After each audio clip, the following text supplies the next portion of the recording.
Next week. Let's get the latest now from Congressman Jim Renacci, Republican from Ohio, and a member of the House Ways and Means Tax Policy Subcommittee, joining me here in New York. Thank you so much for coming into the studio. Of course, there are so many differences between the House and Senate tax plans right now. Given the short time period that congressmen have, will you need to will you be forced to compromise towards the Senate tax bill, or will there be a true conference? I truly believe there's going to be a true conference. The House has worked a number of weeks to put their plan together. There are a number of things that I know many of the people in the House like in the House plan, so we're going to have to work together, especially when it comes to permanency. I think that's a big issue, and especially when it comes to when these rates start. You know, the House plan starts immediately January 1. The Senate actually phases in, and I think those are some of the issues that are a big difference between the House and the Senate. Hey, Congressman, when you talk about the actual phase-in for something like lowering of the corporate tax rate, what signal are you sending to markets in particular? Because it looks like the House version has moved a little bit toward where the Senate is in terms of implementation in calendar year 2019. But what signal are you sending to markets with the timetable for that? How should business plan?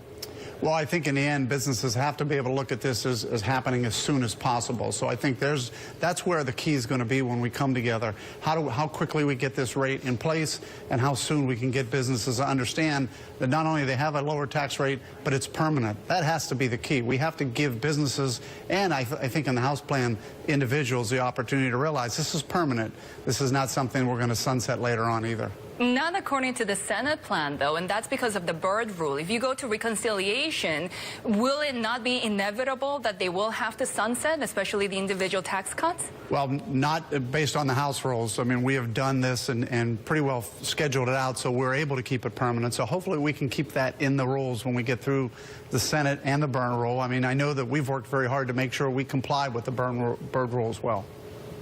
And you know, when all of these rules and back and forth, I mean, for folks watching outside of Washington or watching it from the boardroom, how, first and foremost, is this going to get done by the end of this year? And if not, is it going to happen in January? But secondly, for middle-class Americans, can you guarantee that folks, when they actually get their taxes, that they're going to see a lowering of their taxes?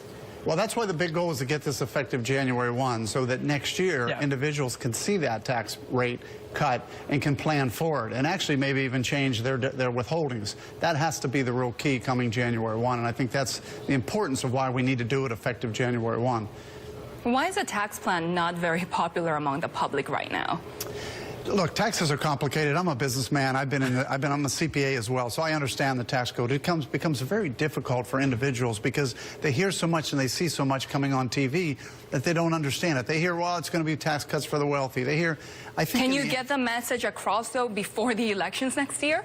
Well, I'm hoping, because I do believe when they talk and they see the issues, and when it really comes out, they should be able to see that these are tax cuts. Look, it's being designed to try and get tax cuts to middle income. That has to be done, and that's the key. I know that was a real push in the Republican House plan.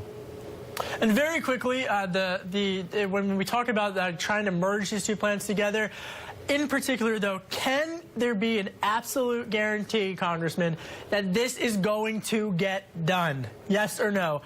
Well, I would tell you in the House, yes. The Senate already is a problem. Look, the text was just released, and prior to the text being released, you already have 7 members saying they're not uncomfortable with it. I don't know how you can be uncomfortable with something you haven't even seen yet. Good point. Thank you for coming on. Congressman Jim Renacci, thank you so much, Republican representing Ohio and a member of the House Ways and Means Tax Policy Subcommittee. All right, still ahead.